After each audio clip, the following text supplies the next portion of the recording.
किसी किसी गांव में लोग फागुन समाप्त होते चैत्र कृष्ण पक्ष आते ही मां कर्मा जयंती के 7-8 दिन पूर्व से ही मांदर झांझ वाद्य यंत्रों के साथ नाचते हुए जन्म गीत कर्मा गाते हुए खुशियां मनाते हैं। आजकल हर कोई काम में व्यस्त है और युवा पीढ़ी रुचि नहीं दिखाती, इसलिए यह संस्कृति विलुप्त होती जा रही है। अब आइए लीजिए सुनिए कथा को। जो मैं सुनाने जा रहा हूँ वह हमारे क्षेत्र के सजन सियान लोगों से सुना हूँ। प्राचीन काल की बात है। चैत्र कृष्ण पक्ष की एकादशी को कृष्ण की भक्त कर्मा का जन्म वर्तमान राजस्थान के बुरवाड़ नगरी के कालवा गांव में एक जाट कृषक परिवार में हुआ। 7 भाइयों की एक बहन थी। माता पिता कृष्ण भक्त थे। कर्मा को परिवार से धार्मिक संस्कार मिला, लेकिन सातों भाई पूजा भक्ति पर ध्यान नहीं देते थे। माता पिता की मृत्यु के बाद कर्मा ही भगवान की पूजा आराधना करती और खिचड़ी भोग लगाया करती थी। वह भगवान श्री कृष्ण जी की भक्ति में मग्न व लीन रहने वाली भक्तिन थी। उसको केवल भगवान श्री कृष्ण के अलावा जीवन में कुछ पाने की चाहत नहीं थी। भाइयों के मन में हमेशा कर्मा खटकता था और कर्मा पर उल्टा सीधा आरोप लगाकर उसे बहुत प्रताड़ित करते थे। लेकिन कर्मा प्रताड़ित होकर भी भगवान श्री कृष्ण की भक्ति को नहीं छोड़ी। भगवान के लिए कर्मा खिचड़ी बनाकर ले जाती और भगवान को अपने हाथों से खिचड़ी खिलाती। भगवान स्वयं कर्मा के हाथ से खिचड़ी खाने के लिए स्वयं साक्षात आते थे। यह सब देखकर उनके भाइयों के मन में गलत विचार पैदा होता था। उसके भाइयों ने भगवान को खिचड़ी खिलाते देखकर कर्मा माता के हाथ पैर रस्सी से बांधकर तेज धूप में सुला देते थे, जो भगवान की भक्ति में कर्मा को फूल के समान लगता था। कई कई दिनों तक भूखी प्यासी रहती थी। अन्न की दाना भी उनको नसीब नहीं होता था। फिर भी कर्मा को भगवान की भक्ति में भूख प्यास नहीं लगता था। दिन प्रतिदिन उनके भाइयों का अत्याचार बढ़ते गया। कर्मा बहुत परेशान एवं दुखी हो गई। तब कर्मा एक दिन भगवान श्री कृष्ण से कहती है, हे प्रभु, मुझे आप अपने शरण में ले लो और मोक्ष दे दो। तब भगवान श्री कृष्ण कर्मा से कहते हैं, हे देवी कर्मा, तुम्हें मेरी शरण में आना है तो तुम्हें मेरे द्वार जगन्नाथपुरी में आना होगा। मैं तुम्हें पुरी में ही शरण दूंगा। माँ कर्मा भगवान से बोलती है, मैं जरूर जाऊंगी प्रभु। इस तरह भगवान कर्मा की बात सुनकर अंतर ध्यान हो गए। उसके बाद माँ कर्मा अपने घर एवं भाइयों को छोड़कर भगवान कृष्ण के नाम का जाप करती हुई निकल जाती है। बहुत दूर पैदल चलते चलते नदी के तट पर आती है, जहाँ आगे का रास्ता नदी से शुरू होता है। तब नदी की यात्रा तय करने के लिए माँ कर्मा कर्मसेनी यानी कर्मी वृक्ष की नाव बनाती है और नदी में नाव खेते खेते आगे बढ़ती है। आगे बढ़ने पर नदी के किनारे एक छोटा सा गांव दिखाई देता है, जहां नदी के तट पर एक घसिया जाति के आदमी अपने घोड़े को धो रहा था। अचानक उस घसिया की नजर माँ कर्मा पर पड़ता है। घसिया माँ कर्मा को देखता है, तब उसे देवी के रूप में दिखाई देता है। उसकी आत्मा तृप्त हो जाती है और उसे ऐसे प्रतीत होता है कि उसकी जिंदगी सफल हो गया हो। माँ कर्मा नाव खेती खेती घसिया के करीब पहुंच जाती है। तभी घसिया हाथ जोड़कर प्रणाम करता है और माँ कर्मा से अर्जी विनती करता है, माँ आप मेरी गरीब की कुटिया में पधारें ताकि मेरा जीवन सफल हो जाए। माँ कर्मा उस घसिया की अर्जी विनती को सुनकर हाँ बोलती है। घसिया माता कर्मा को नदी के तट पर बिठाकर अपने परिवार एवं कुटुंब को बुलाने के लिए हंसी खुशी से चला जाता है। वह अपने परिवार एवं कुटुंब बीच पहुंचता है और माँ कर्मा के बारे में बताता है कि नदी तट पर एक ऐसी देवी आई है जो साक्षात ईश्वरीय माता है। वह हमारे कुटिया में आने के लिए तैयार है, जिसके आने से हम और हमारा कुटुंब परिवार का जीवन सफल हो जाएगा। यह बात सुनकर पूरा कुटुंब परिवार खुशी से उत्साहित हो जाता है और मांदर के थाप में नाचते गाते माता को लाने के लिए नदी के तट पर जाते हैं। सुबह होने पर माता बोली, मैं तुम सभी से बहुत परेशान हूँ। अब मुझे जगन्नाथपुरी जाना है, भगवान श्री कृष्ण के पास, इसलिए मुझे नदी के तट तक पहुँचा दो। तब सभी घसिया माता को हंसी खुशी से नाचते गाते हुए नदी के तट पर ले गए। सभी घसिया समाज के लोग माँ कर्मा से विनम्र भाव से बोले, माँ आपके आने से हमारा कुटुंब परिवार धन्य हो गया। हम प्रत्येक वर्ष आपकी पूजा अर्चना करना चाहते हैं। आप प्रति वर्ष हम सभी गरीबों की कुटिया में पुनः पधारें। माँ कर्मा कहती है, मैं हर वर्ष तुम्हारी कुटिया में नहीं आ सकूंगी, किंतु तुम लोग मेरे पुण्य प्रताप को पाना चाहते हो तो भादु पक्ष एकादशी के दिन कर्मी वृक्ष की डाल को काट कर लाओगे और उसकी सच्चे मन से पूजा अर्चना करोगे तो मेरा आशीर्वाद सदा प्राप्त करोगे। तब से लेकर आज तक घसिया कुटुंब परिवार माँ कर्मा माता को भाद्र पक्ष एकादशी के दिन पूजा अर्चना करते आ रहे हैं। इसके साथ ही अन्य समाज के लोग भी भाद्र पक्ष एकादशी के दिन माँ कर्मा की पूजा अर्चना करते आ रहे हैं। माँ कर्मा नाव में सवार होकर आगे बढ़ गई। आगे बढ़ते बढ़ते एक नदी के तट के पास पहुंच गई। माँ कर्मा खाली हाथ थी, उसके पास कुछ भी नहीं था। माँ सोचती है मैं जगन्नाथपुरी पहुंचूंगी तो भगवान को क्या खिलाऊंगी। तब माँ ने फैसला किया कि इस गांव में कुछ मेहनत करके प्रभु के लिए खिचड़ी का इंतजाम करती हैं। तब एक तेली के घर में पहुंचती हैं और तेली से पूछती है मुझे यहाँ कुछ काम मिलेगा।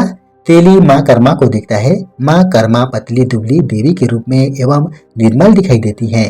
तेली सोचता है यह काम नहीं कर सकेगी, फिर भी काम में रख लेते हैं और उसे कोल्हू से तेल पेरे का काम दे देता है।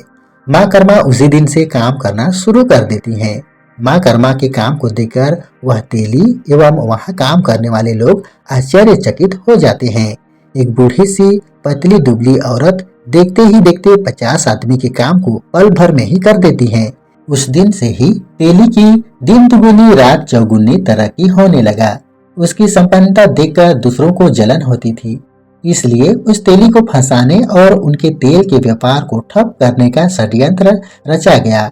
एक दिन नरवर के राजा का हाथी असाध्य रोग से पीड़ित हो गया तो उन्होंने राजवैद्यों के माध्यम से राजा को सलाह दी कि इस हाथी को तेल से भरे तालाब कुंड में डुबोया जाए तो इसका रोग ठीक हो जाएगा।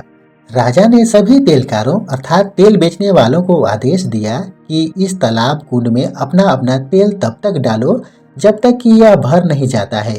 राज्य के सभी तेलियों ने अपना अपना तेल डाला और उसके उन्हें दाम भी नहीं मिले। तेलकार भूखे मरने लगे। तभी आदेश दिया गया कि और तेल डालो, अभी कुंड भरा नहीं है। लोग इस विषम आर्थिक परिस्थिति को देखकर अत्यधिक चिंतित और दुखी रहने लगे। लगभग 1 माह बीत गया लेकिन कुंड तेल से न भरा जा सका। सब कुछ देखकर माँ को समझ आ गया कि मेरे आने और यहाँ रहने से ऐसी आर्थिक स्थिति पैदा हो गई है। भक्त माता कर्मा भगवान श्री कृष्ण के चरणों में गई और गिरकर कहने लगी, मेरे कारण आज राज्य के कितने ही निर्धन तेलकर भूखे मर रहे हैं। तब भगवान ने बाल रूप में प्रकट होकर कहा कि आप चिंता न करें, अब राजा से कहिए कि कोल्हू से तालाब तक पक्की नाली बनवा दें, कुंड तेल से भर जाएगा। सुबह माँ कर्मा ने तेली द्वारा राजा को यह संदेशा भिजवा दिया। राजा ने पक्की नाली बनवा दी। माँ कर्मा ने श्री कृष्ण का ध्यान किया और सारी रात कोल्हू चलाया। तेली परिवार और कुटुंब के लोग कर्मा माँ को तेल पिराई करते देखते हैं तो हैरान हो जाते हैं। सुबह देखा तो तालाब कुंड तेल से भर गया। यह घटना सारे नरवर में आग की तरह फैल गई और सभी को एक बड़े संकट से छुटकारा मिल गया और कर्मा माँ की जय जयकार होने लगी। माँ के मुखमंडल का तेज देखकर सब लोग जान जाते हैं कि यह कोई ईश्वरी देवी होगी। तेली एवं उसके कुटुंब परिवार माँ कर्मा माता के चरणों में झुक जाते हैं और माँ को अपनी गलती के लिए क्षमा याचना करते हुए और माता से पूछते हैं कि आप कौन हो, आप अपना परिचय दीजिए। तब माता कर्मा अपनी परिचय देती हुई कहती हैं, वह कर्मा है और भगवान श्री कृष्ण जी की भक्तन है। प्रभु से मिलने पुरी जाना है। जगन्नाथपुरी जाने से पहले भगवान श्री कृष्ण के लिए खिचड़ी का प्रबंध करना है, इसी कारण मैं यहाँ आई हूँ।